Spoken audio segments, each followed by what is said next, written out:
I stood in the dimly lit living room, gripping my phone so tightly that my knuckles turned white. The message on the screen blurred for a moment as I blinked, trying to process what I had just read. It was from a woman I had never met before, Bill's wife. "I thought you deserved to know the truth." My breath slowed as I read through her long, detailed message. It was like my entire life had been rewritten in an instant. I had spent the last 2 years believing a lie. Ella, my wife, had confessed to me back then. She had sat right where I was standing now, with tears running down her face, saying it was just a single mistake, a drunken night, something she regretted the moment it happened. I had believed her. I had chosen to forgive. But now, I knew the truth. 5 months. 10 meetings, at least, those were the ones she admitted to when confronted. Who knew how many more there had been? Who knew how many times she had looked me in the eye while carrying this secret? I slowly turned my head toward the kitchen, where Ella was cooking dinner. The sound of something sizzling in the pan filled the silence between us. She hummed a soft tune, completely unaware that in just a few minutes, her entire world was about to shatter, just like she had shattered mine. I didn't speak right away. I just walked over to the dining table and sat down, placing my phone in front of me. The weight of the moment pressed down on me, but I refused to show it. "Bill's wife texted me," I said, my voice calm, controlled. The humming stopped. For a brief moment, Ella didn't move. Then, with forced casualness, she turned off the stove and wiped her hands on a towel before facing me. "Oh," she said, trying to sound indifferent. "That's weird." "What did she say?" I tilted my head slightly, studying her. Even now, she was trying to control the situation. Even now, she thought she could find a way out. I tapped the screen, opening the message. She told me everything. A flicker of something crossed her face, fear, maybe. Panic. "I don't know what she told you, but..." 5 months, I cut her off. Ella's lips parted slightly, but no words came out. I could see her mind racing, trying to decide on her next move.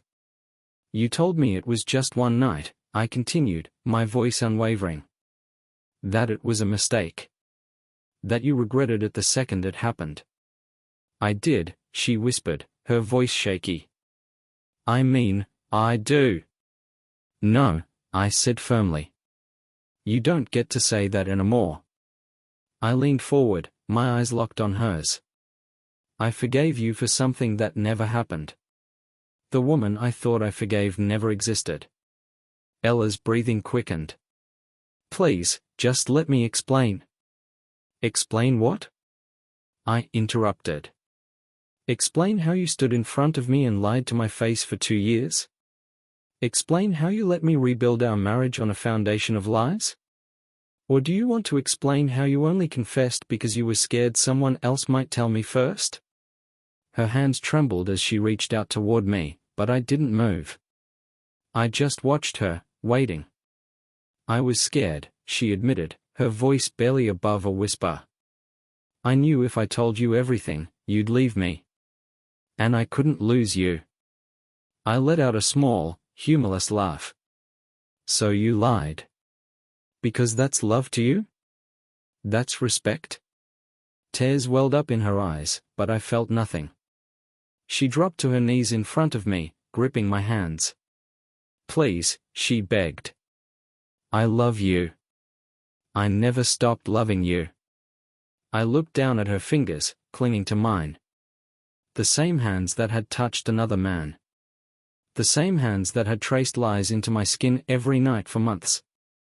I pulled away. "No," I said coldly. "You don't love me. You love the life you have with me. You love the security. You love knowing that no matter what, I was the safe choice." Ella sobbed, shaking her head.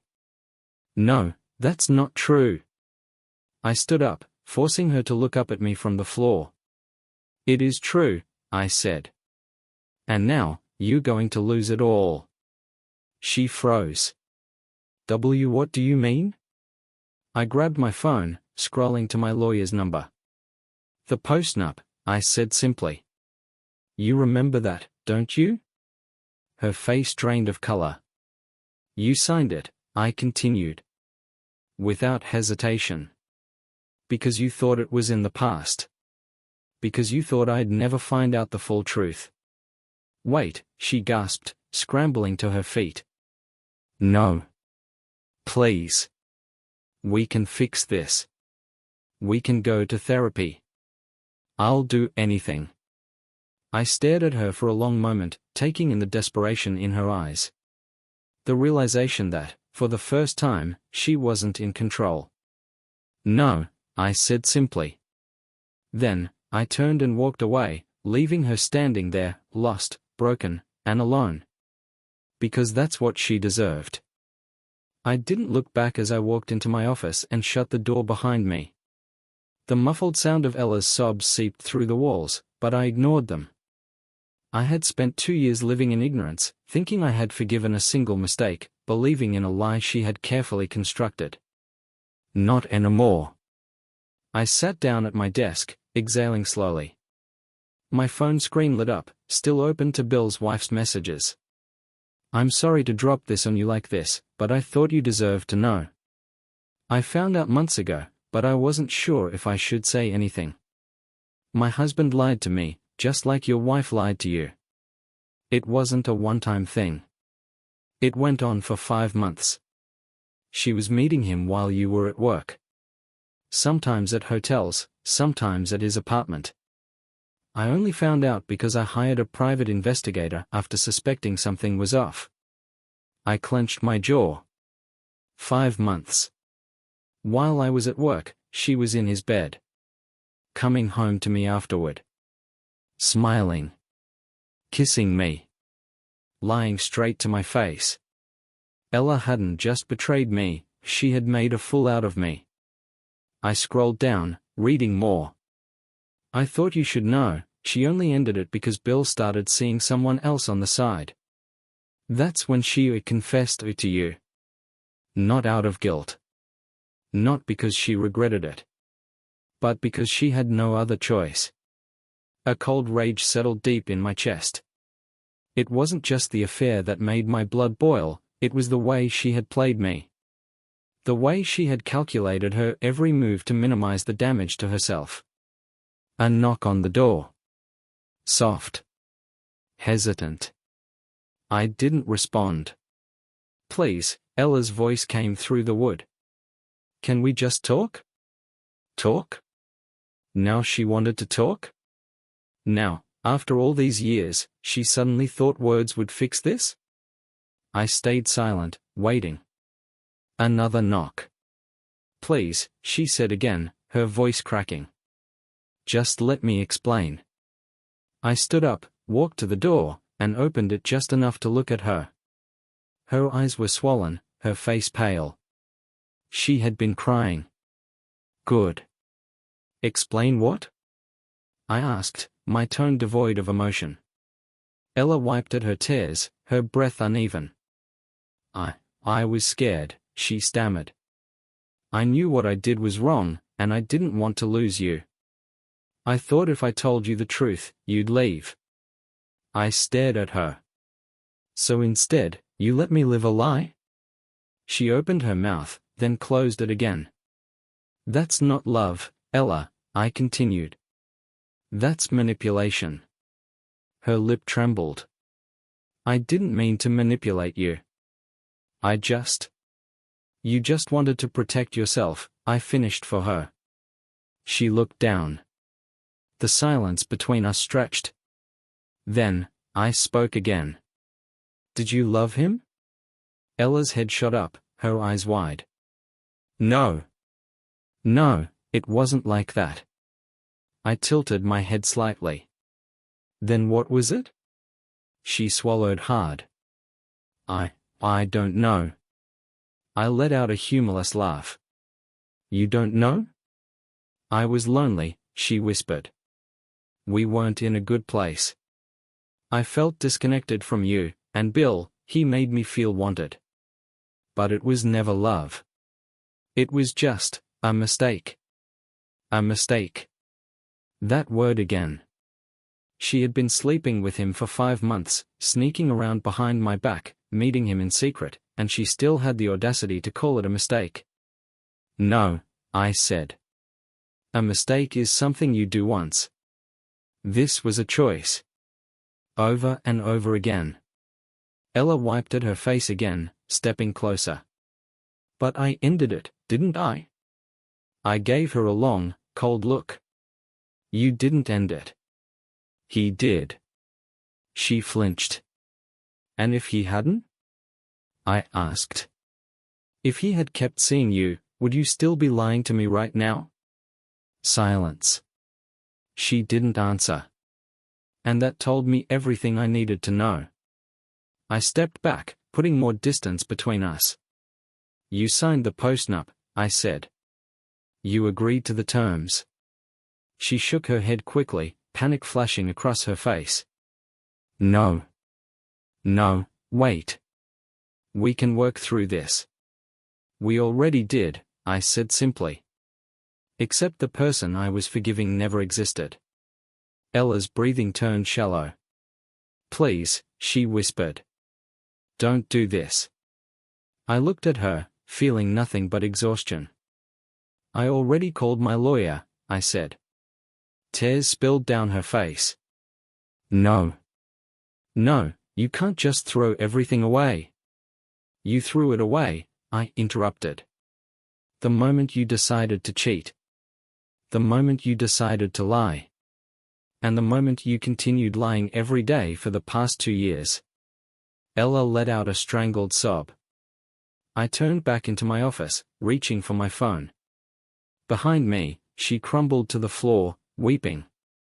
But I didn't care. She had made her choice. Now, it was my turn. I closed the office door in Ella's face. Her sobs were muffled, but I could still hear them. It didn't matter anymore. I had spent years believing in something that never existed. I had rebuilt my marriage on a foundation of lies, thinking that what I was saving was worth it. But now, I saw it for what it really was, just a house of cards waiting to collapse. I sat back in my chair, my mind already shifting gears. This wasn't about pain anymore. It wasn't about betrayal. It was about what came next. I unlocked my phone and dialed my lawyer, Mark Grayson. He picked up on the 3rd ring. Didn't expect to hear from you so soon, he said, his voice calm and professional. What's going on? Initiate the post-nup clause, I said without hesitation. Effective immediately. There was a slight pause. You sure? I glanced toward the door where Ella was still curled up on the floor. More than ever. Mark exhaled. All right. I'll get the paperwork in motion. Are you planning to serve her today? Tomorrow morning, I replied. I want everything finalized on my end before she sees the papers. Understood. Do you need me to recommend a moving service? No, I said. She can figure that out on her own. Mark let out a small chuckle. Brutal. But fair. I'll be in touch with the next steps. I ended the call and set my phone down, feeling an eerie sense of calm settle over me. There was no more uncertainty. No more questioning. This was happening. A knock at the door. Louder this time. Please, Ella's voice was hoarse, desperate. Just talk to me. Just tell me what you're thinking. I stood up and opened the door again. She had pulled herself together slightly, but her eyes were still red, her face blotchy from crying. I'm divorcing you, I said plainly. She flinched as if I had slapped her. You, she swallowed hard. You really going through with it? I already called my lawyer. Ella shook her head violently. No. No, you can't just. I can, I interrupted. And I am. She reached for my arm, but I stepped back. "Please," she whispered. "I love you." I let out a slow breath. "You don't even know what love is." She opened her mouth to argue, but I wasn't interested in hearing it. "You didn't love me when you were sneaking around with him," I continued. "You didn't love me when you kept lying to my face. You didn't love me when you signed that post-nup knowing you were still hiding the truth." Tears spilled down her cheeks. I was scared. "So was I admitted. "But you didn't care about that, did you?"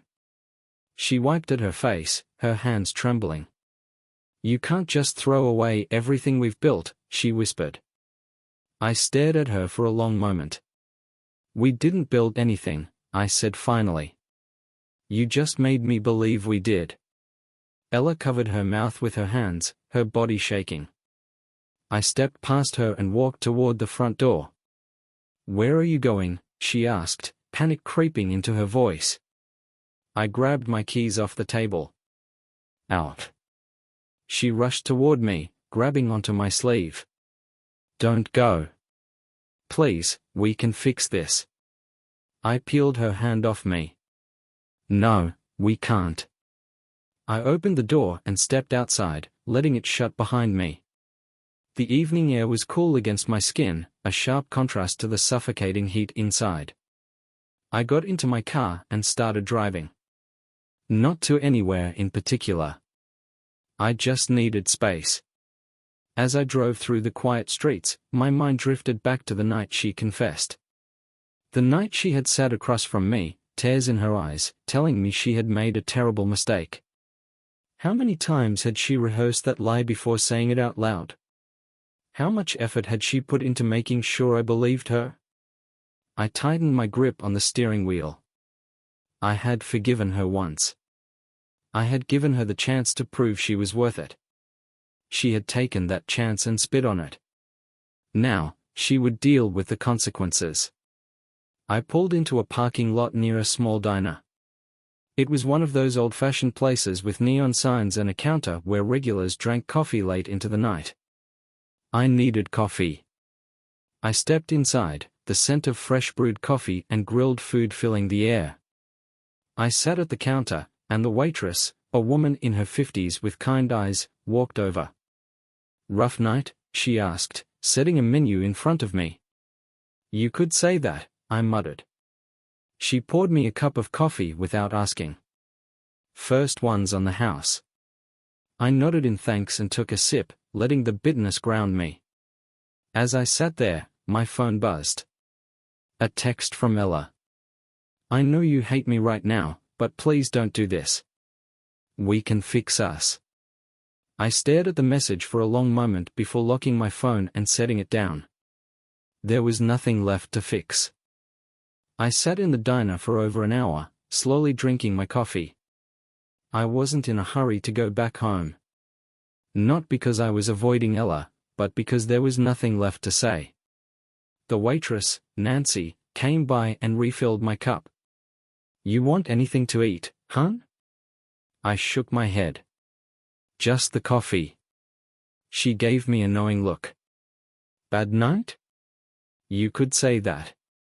She leaned on the counter. "Divorce?" I raised an eyebrow.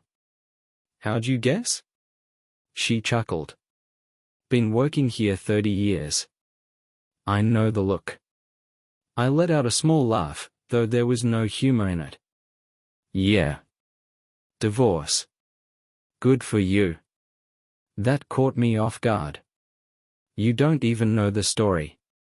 She shrugged. "Doesn't matter. A man doesn't sit in a diner at night staring at his coffee unless he's got a damn good reason to leave." I thought about that for a second. She wasn't wrong. Nancy set a fresh cup in front of me and tapped the counter. "Take your time. You'll know when you're ready to go." She walked away, leaving me with my thoughts. I wasn't sad. That was the strange part. I had spent years loving Ella, believing in her. And now that it was over, I didn't feel heartbroken. I just felt done. My phone buzzed again. Another text from Ella. Please just come home. We can talk. I'll do anything. I locked my phone without responding. She was still in damage control mode. Trying to negotiate. But I wasn't negotiating anymore. I finished my coffee and left a 20 on the counter before heading out.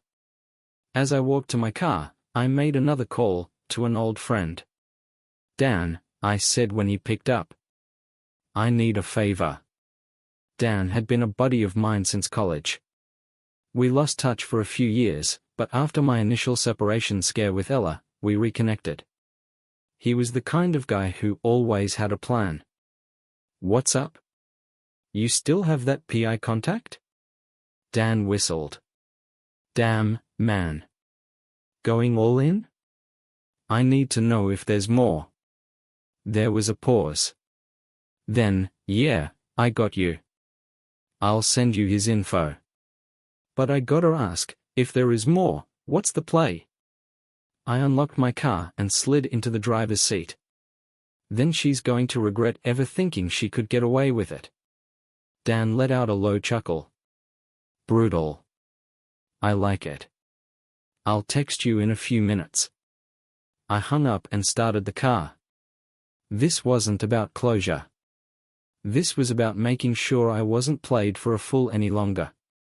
By the time I pulled into my driveway, I had a text from Dan with a number attached. I saved it under PI, and stepped inside the house. Ella was sitting on the couch, wrapped in a blanket. Her eyes were red, her hair a mess. She looked like she hadn't moved since I left. You back, she whispered. I tossed my keys on the counter. Not for long. She flinched. Please, don't do this. Let's go to therapy, let's. No, I interrupted. Her hands clenched the blanket tighter. Why are you being so cold? I let out a slow breath. Because I gave you a chance, Ella. I forgave you. And you threw it in my face. Her lips trembled. It wasn't like that. It was exactly like that. Silence stretched between us. Finally, she wiped her eyes and looked at me. Is there anything I can say to change your mind?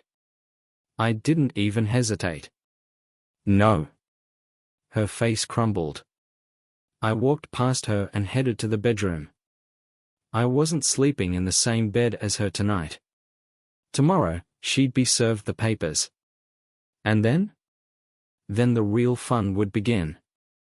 Because if there was more to uncover, if there was any sign that her affair had continued or that there were others, then I wasn't just going to divorce her. I was going to make sure she lost everything. The next morning, I was up before the sun. I didn't sleep much, but I didn't need to.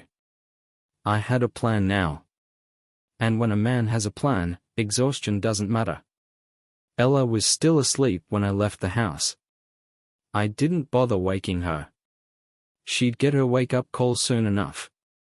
I sat in my truck, staring at the number Dan had sent me. PI, call when ready. I was ready. I hit dial, and after 2 rings, a gruff voice answered. Yeah? That you, Mike? A pause. Who's asking? A friend of Dan's. That was all I needed to say. Mike let out a grunt. All right. What do you need? I didn't waste time. I need to know everything about my wife's affair. Names, places, dates. And I need it fast. How fast? Yesterday. Mike chuckled. That'll cost you. Not a problem. There was another pause, then the sound of a lighter flicking. All right. Send me her name, her work history, and any details you already know. I'll take it from there.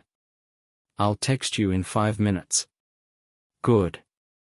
I'll be in touch. I hung up and took a deep breath. This was the first real step. Finding out the truth. because I didn't believe for a second that Ella had told me everything. I sent Mike the details and then drove straight to my lawyer's office. Mr. Carter, my lawyer, James, greeted me as I stepped into his office. I wasn't expecting you so soon. We need to move forward with the divorce, I said, sitting down. James folded his hands on his desk. All right. Have you spoken to Ella about this? I told her last night that it's over. She doesn't accept it yet, but she will soon. James nodded. And the post-nup?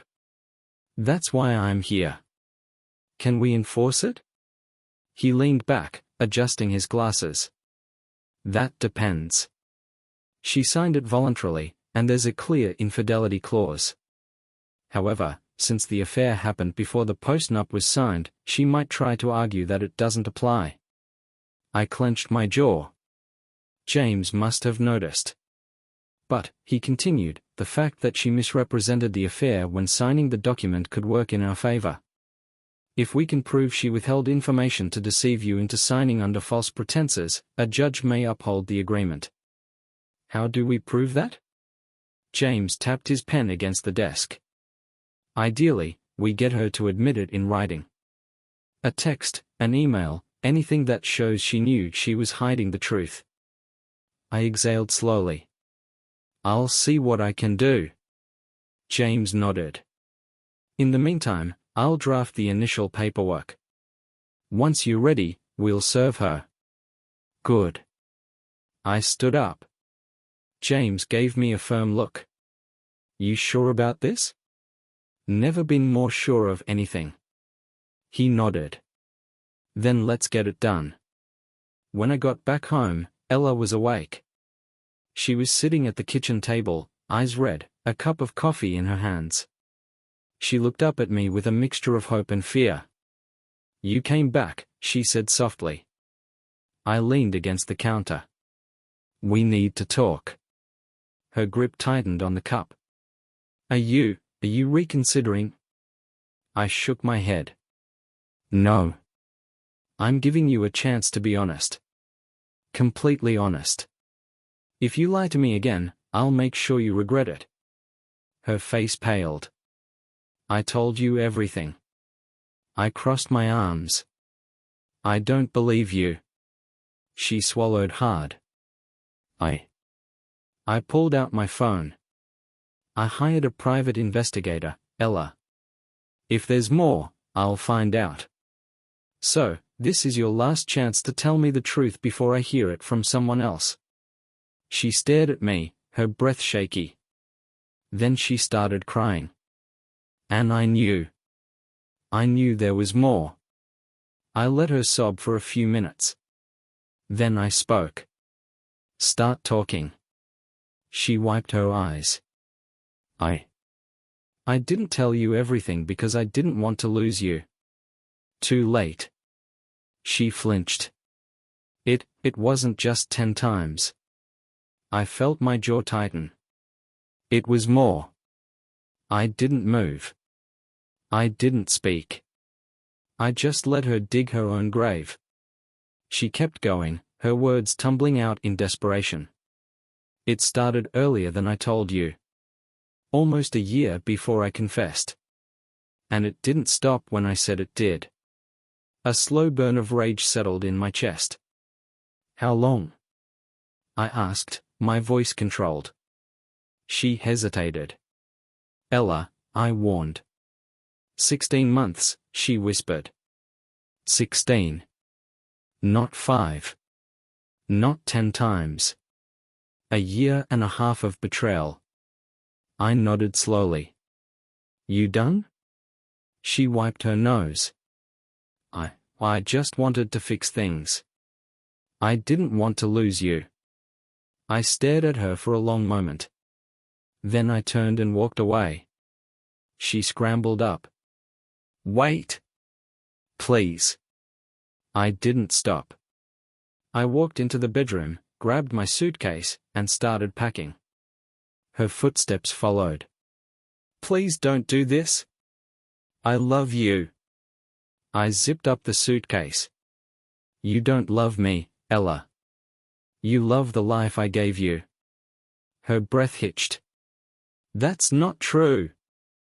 I turned to face her. You don't love someone and lie to them every single day for 16 months. She broke down into tears again. But I was past caring. I grabbed my suitcase and walked out of the bedroom. Walked past her. Walked right out the front door. And I didn't look back. I didn't go far. Not yet.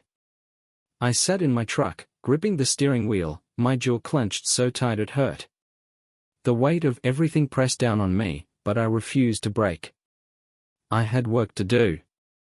I pulled out my phone and dialed Mike, the private investigator. He picked up on the first ring. Got something for me already? I asked. Mike exhaled. Not everything yet, but what I have so far confirms what you already knew, except worse. I forced myself to stay calm. How worse? Mike's voice was steady. She didn't just cheat with Bill. For a second, I thought I misheard him. What? Bill wasn't the only one, Mike said. From what I've been able to dig up, there was at least one other guy before him. Maybe more. I closed my eyes, gripping the phone. Tell me everything. Bill was the longest and most serious, Mike explained. But before him, there was a short fling with another coworker. Only lasted a couple of months. I'm still looking into the details, but the timing lines up with what her colleagues remember, her staying late, disappearing during lunch breaks, taking sick days when she wasn't actually sick. I let out a slow breath. And she had the nerve to tell me it was just a mistake. Mike sighed. They all say that. Look, I'll have more for you soon, but I figured you'd want to know now rather than later. You figured right. You gonna confront her? I thought about it. I thought about marching back in there, throwing it in her face, watching her scramble for another lie. But what was the point? No, I said finally. She's not worth another second of my time. Mike grunted. Smart move. I'll keep digging. Expect another call soon. I hung up and stared at the house. The house I bought. The house I built a life in.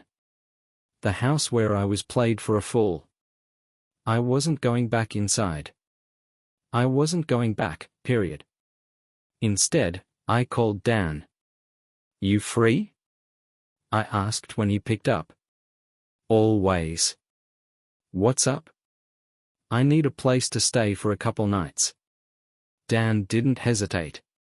You know my guest room's open. Where are you? Out front of my house. Stay there. I'll come get you. I wanted to argue, to say I could drive myself, but I knew Dan. He wasn't offering, and he was telling me how it was gonna be. All right, I said. 20 minutes later, his truck pulled up beside mine. I grabbed my bag and got in without a word. Dan didn't say anything at first. He just started driving. It wasn't until we hit the highway that he spoke. She finally told you the whole story? I let out a dry laugh. Not even close. I had to pull it out of her. And even then, I found out more from the PI 5 minutes ago. Dan glanced at me. More. Bill wasn't the only one. Dan swore under his breath. Yeah, I said. I should have seen it sooner. Dan shook his head. Nah, man. Don't do that. This isn't on you. She played you because she knew you were a good man. She knew you'd give her the benefit of the doubt. That's on her, not you. I stared out the window. Doesn't change the fact that I wasted years of my life on a liar. Dan was quiet for a moment. Then he said, maybe. But you're not wasting another second. That's what matters. He was right. We pulled into his driveway, and as soon as I stepped inside, I felt some of the tension in my chest ease. It wasn't home, but it was safe. Dan grabbed 2 beers from the fridge and handed me one. "So, what's next?" I took a sip. "Divorce. And I'm gonna make sure she walks away with nothing." Dan smirked. "Now that's the attitude I like to hear." The next morning, I had a text from Mike. "Call me ASAP. You gonna want to hear this." I stepped outside, away from Dan's sleeping kids, and called him back. Mike answered immediately. "I got something solid." A coworker of hers, someone who never liked her, confirmed everything. Said the first affair was an open secret at work, but the second one? That one she kept quiet. Because it was with her boss. I let that sink in. Her boss. "Yep," Mike said. "And here's where it gets interesting, he's married. And his wife has no idea." A slow smile spread across my face. "Well," I said. "That's about to change." Mike chuckled. "Knew you'd say that.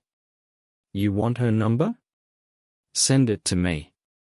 A minute later, my phone buzzed with a new message. I stared at the number. Then I hit dial. It rang twice before a woman's voice answered. "Hello? Mrs. Lawson?" I said, keeping my tone polite. "Yes? You don't know me, but I think we need to talk. It's about your husband. And my wife." Silence. Then a sharp intake of breath. "What about them?" she asked, her voice tense. I took my time. "I think it'd be better if we met in person." Another pause. Then, "When and where?" I smiled. "Your call." She gave me a time and place. I hung up and walked back inside. Dan was at the table, drinking his coffee. He raised an eyebrow. "Good news?" I grinned. "Better than good. This is gonna be fun." I arrived at the cafe 15 minutes early. I wanted to watch Mrs. Lawson walk in, see her face before she saw mine. I ordered a black coffee and took a seat by the window, my back against the wall, giving me a clear view of the entrance. 5 minutes later, she walked in. She was tall, blonde, and carried herself with the kind of confidence that only came with money. But there was tension in her shoulders, a tightness in the way she glanced around the room.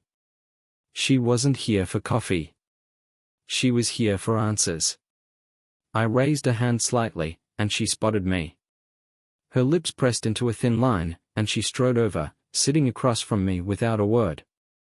"You're the man who called me?" she asked. "That's right," I said. She took a slow breath. "Tell me everything." I had considered easing her into it. "But why?" She deserved the truth. "Your husband had an affair with my wife," I said plainly. Her face didn't change. No shock. No denial. Just a slow blink, followed by a clipped, "When?" Before she quit her job. From what I've been told, it wasn't a one-time thing. Mrs. Lawson exhaled sharply, then looked away, her jaw tightening. I knew it. I leaned forward. "Knew what?" Her gaze snapped back to mine. "I always suspected. There were signs. Late nights at work. Business trips that didn't add up. But I never had proof." "You do now," I said. She let out a short, bitter laugh. "And what do you want from me? Revenge?" I smiled slightly. "Justice." Her eyes narrowed. "Go on." "Your husband got away with it," I said. "Mine didn't. She signed a post-nup. When I divorce her, she gets nothing." "But your husband? He's still living his comfortable little life, isn't he?" Mrs. Lawson stared at me. Then, slowly, she smiled. You want me to take him to the cleaners, she said. I shrugged. That's up to you. But if it were me? I wouldn't let him walk away without consequences. She was silent for a long moment. Then she nodded. I have a prenup, she said. But if I can prove infidelity, I get everything. I reached into my pocket and slid a flash drive across the table. Consider this a gift. She picked it up carefully, studying me. And what do you get out of this? Peace of mind, I said. She smirked. And a little satisfaction, I imagine. Maybe a little. She tapped the flash drive against the table. I'll take care of it. And your wife? I've got plans for her, I said. Mrs. Lawson nodded approvingly. Good. She stood, pocketed the flash drive, and extended a hand. Pleasure doing business with you. I shook her hand. Likewise. She turned and walked out without looking back. I sat there for a while, finishing my coffee. Then I smiled. Step 1 was done. Now for step 2. That night, I went back to the house. Not to see Ella. Not to talk. I had no words left for her. I went back to pack. I had no intention of letting her twist things, no plan to give her one last chance to lie. The only thing I needed was my stuff. The rest? She could keep it. I was walking away with my money, my pride, and my future intact. I parked down the street and walked up quietly, keys in hand. I didn't expect her to be home. She usually went to yoga this time of night, but as I stepped onto the porch, I heard voices inside. Voices. Plural. I frowned, stepping closer. Then I recognized one of them. Bill. My grip tightened on the doorknob. I could have walked in right then. Could have caught them together. But I didn't. Instead, I stepped to the side, just enough to hear. I can't believe you're here, Ella was saying. After everything. You didn't give me much choice, Bill said. His voice was low, almost angry. My wife found out. You know what that means? Ella didn't answer. Bill exhaled sharply. She's divorcing me. And I know damn well she didn't find out on her own. So I'll ask again, what did you do? I didn't do anything, Ella said quickly. Too quickly. Liar, Bill hissed. I should have known better than to trust you. Bill. No, you listen to me, he snapped. You blew up my life. And if you think I'm going down alone, you're dead wrong. My eyebrows lifted slightly. Interesting. Ella's voice wavered. What does that mean? It means if I'm losing everything, so are you. Silence. Then, you wouldn't. Bill laughed coldly. Wouldn't I? Maybe I should pay your husband a visit. Tell him a few things you conveniently left out. Ella sucked in a breath. Bill, please. I'm done listening to you, he said. I'll see you soon. The door yanked open, and Bill nearly crashed into me. His eyes widened. Going somewhere? I asked. Bill swallowed hard. Look, man. I smiled. Oh, don't stop now. I'd love to hear what you were about to tell my wife. Ella appeared behind him, her face pale. Honey, she started. I turned to her. Don't. Just don't. Bill looked between us, then shook his head. Good luck, buddy. You gonna need it. He stormed past me, down the steps, and into the night. I turned back to Ella. She was trembling. Please, just let me explain. I laughed. Actually laughed. Explain what? That you've been lying to me from the start? That you were perfectly happy playing the victim until it came back to bite you? Tears welled in her eyes. I love you. No, you don't, I said. You love yourself. And now that everything's falling apart, you want me to save you. I took a step closer. Guess what, Ella? I'm not saving you. Her lip quivered. Please. I walked past her, straight into the bedroom, and grabbed my bag. She followed me, but I ignored her. When I was done, I slung the bag over my shoulder and walked out. At the door, I paused. Enjoy the house, I said. While you still have it. Then I left. And I didn't look back. I didn't go straight to a hotel. That would have been too easy. Instead, I drove. Not with a destination in mind, just to clear my head. The night stretched ahead, quiet and dark, the roads nearly empty. I rolled down the window, letting the cool air rush in. I should have felt angry. Or heartbroken. But all I felt was clarity. I was finally free. Ella had spent years shaping my life into something that suited her. And I had let her. I had been blind, complacent, believing in a woman who never truly existed. The real Ella wasn't the woman I married. She was someone else entirely. Someone selfish. Someone cruel. Someone who didn't care about the damage she left behind. And now, that damage was catching up to her. I smirked to myself as I thought about Mrs. Lawson. Right now, she was probably putting that flash drive to good use, setting her lawyer loose on Bill like a rabid dog. By the time she was done with him, he'd be left with nothing. Just like Ella. I glanced at my phone, checking the time.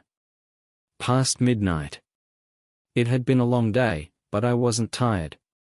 Then, as if on cue, my phone buzzed. Ella. I stared at the screen. For a moment, I considered answering. Not because I wanted to hear her voice, but because I wanted to hear her squirm. Beg. Plead. But I didn't. I let it ring. Then I turned off my phone completely. She was on her own now. By the time I finally stopped driving, I found myself at a bar on the outskirts of town. One of those places with dim lighting, stiff drinks, and no one asking questions. Perfect. I took a seat at the counter, ordered a whiskey neat, and exhaled slowly as I took the first sip. Long night? The bartender asked. I let out a short laugh. Something like that. She nodded knowingly, wiping down the counter. You look like a man with a lot on his mind. You have no idea. She didn't press. Just refilled my drink when I finished the first. That was exactly what I needed, silence. No advice, no pity. Just space to think. But as I sat there, my thoughts kept circling back. Not to Ella. Not even to Bill. To my next move. Because leaving her wasn't enough. Not yet. She still had the house. The car. The illusion of a stable life. Not for long. She had already lost me. Soon, she'd lose everything else, too. The next morning, I woke up to a dozen missed calls and a few texts from Ella. Please, we need to talk. I know you're angry, but can we at least try to fix this? I made a mistake, but that doesn't erase everything we've built together. Please don't do this. I deleted every single one without responding. Then I made a call of my own. Mr. Nolan, my lawyer answered, his voice crisp. I assume you're ready to proceed? More than ready, I said. File the papers. Today. There was a brief pause. Understood. And the post-nup? I smiled. Enforce every word of it. He chuckled. She won't be happy. That's not my problem.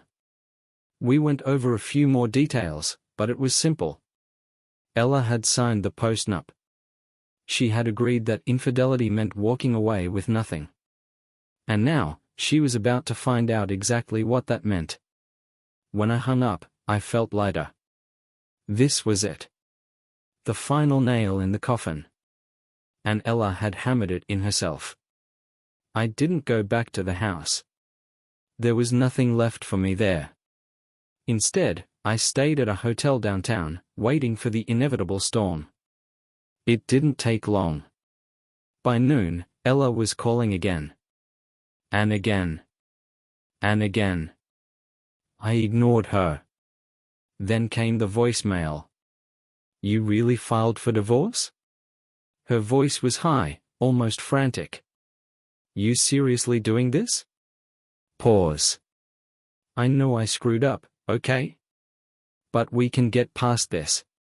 You don't have to throw everything away." Another pause. Then, softer. "I love you." I laughed. Actually laughed. She still didn't get it. I deleted the voicemail and turned off my phone. By the next morning, the calls had stopped. But Ella wasn't done. My lawyer called just before noon. "She's fighting it," he said. "Or trying to, at least." "On what grounds?" "She's claiming the post-nup is unfair." He sounded amused. "Good luck with that. She had her own lawyer when she signed it. The terms were crystal clear." I smirked. "Let her try. It won't change anything." That's what I told her lawyer. He didn't sound too confident either. Good. But just as I was about to hang up, he hesitated. "There's one more thing," he said carefully. "She's asking to see you." I went silent. "She wants to meet?" "Yes. Says she wants to talk. One last time." I exhaled slowly, thinking. There was no point in seeing her. Nothing she could say would change anything. But part of me wanted to hear it. Wanted to see her face when she realized there was no way out. "Set it up," I said finally. "One meeting. That's it." We met at a small park outside the city. Neutral ground. Ella was already there when I arrived, sitting on a bench, hands folded in her lap. When she saw me, she stood quickly, her face pale. "You actually came," she breathed. I crossed my arms. "Make it quick." She flinched. "Can we sit?" I didn't move. "Talk." She swallowed hard, looking down. I wanted to explain." "You had 2 years to explain," I said. "You didn't." Her eyes filled with tears. "I made a mistake." "No," I corrected. "You made a choice." She wiped at her face. "I never stopped loving you." I laughed. "Then why did you sleep with him for 5 months?" Silence. I shook my head. "You don't get to rewrite history, Ella. You don't get to play the victim." She looked up, desperate now. "I don't care about the money. I just don't want to lose you." "You lost me the second you betrayed me," I said. "The money? That's just a bonus." She took a shaky step forward. "Please." I turned and walked away. Behind me, she started sobbing. I didn't look back. Because this time, it was really over. I didn't feel relief. Not yet. As I walked away from Ella, leaving her standing alone in that park, I expected some kind of finality to wash over me. Some sense of closure. Instead, I felt nothing. Maybe that was a good thing. Maybe it meant I had already moved past her. I got into my car and pulled away without a second glance. Ella was officially out of my life. But I wasn't done. there was still one more thing left to take care of. By the time I got back to my hotel, my lawyer had already left a message. "Bill's wife just filed for divorce," he said. "And she's going after him for everything. You might want to give her a call." I smirked. "Good." I dialed her number. She picked up on the first ring. "I was wondering when I'd hear from you," she said, her voice sharp. "I heard the news," I said. "I assume everything went as planned?" "Oh, better than planned," she said, almost gleeful. "Bill's losing everything. The house, half his savings, his reputation, it's all crumbling around him." "And the best part?" I leaned back. "Do tell." "He tried to call Ella. That got my attention." "And?" "She didn't pick up. But I have a feeling she will soon enough." I chuckled. "Let them have each other. They deserve it." She sighed. "I just wanted to say, thank you for giving me the truth." "You deserve to know," I said simply.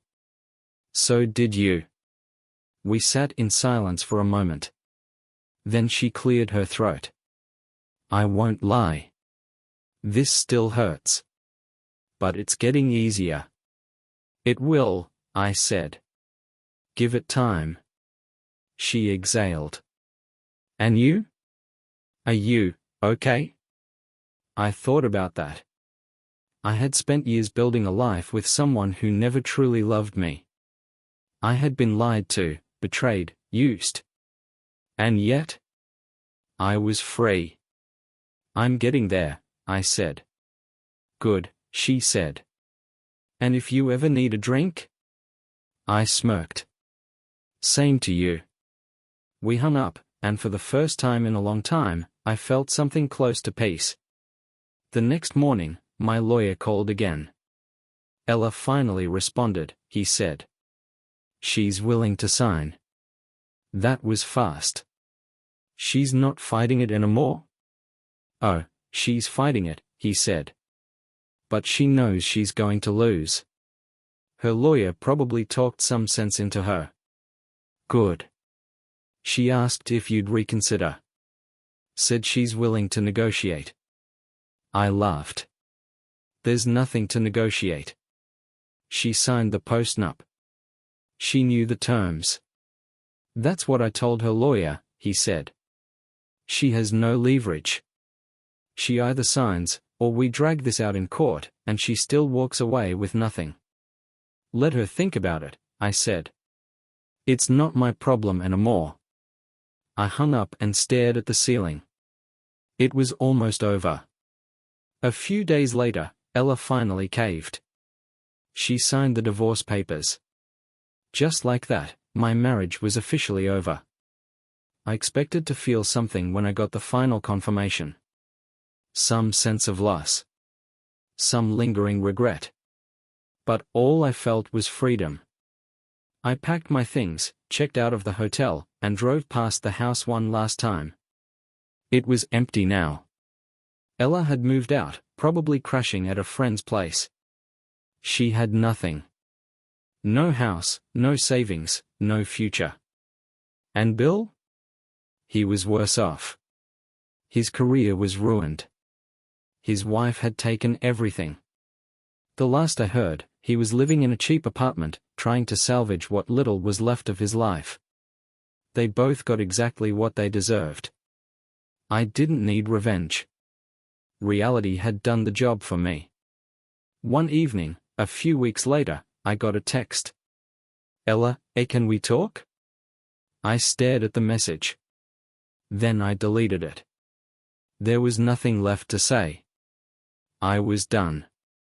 And for the first time in a long time, I was truly, completely free.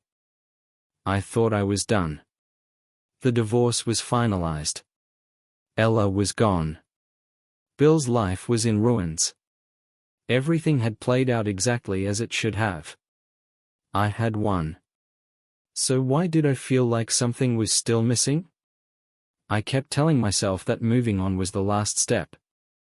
That deleting Ella's desperate text without responding was the final nail in the coffin. And yet, some small, nagging feeling wouldn't go away. Then, one night, I got a call. Blocked number. I hesitated for a second before answering. Silence. And then?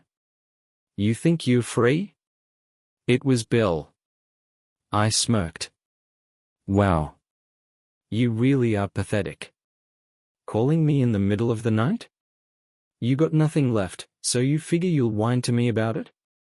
A low chuckle. Oh, I've got nothing left? You sure about that? Something about his tone made me pause. He didn't sound angry. He didn't sound broken. He sounded amused.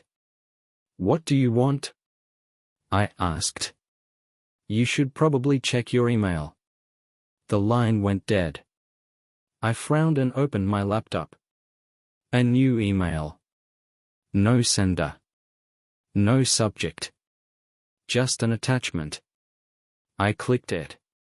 And the moment the video started playing, my stomach turned to ice.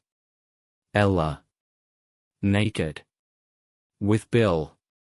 But this wasn't some grainy hotel security footage. No. This was filmed in my house. In my bed. The timestamp? A month ago. Before she signed the divorce papers. Before she lost everything. Before she sent me that desperate, last-ditch text asking if we could talk. I stared at the screen, my pulse hammering in my ears. She had come crawling back, pretending to be shattered, pretending to be sorry, while still fucking him behind my back. Even after everything. Even after she had nothing left to lose. She still couldn't help herself. I closed the laptop. I sat there for a long time. Then I picked up my phone. And I made one final call. The real revenge wasn't over yet.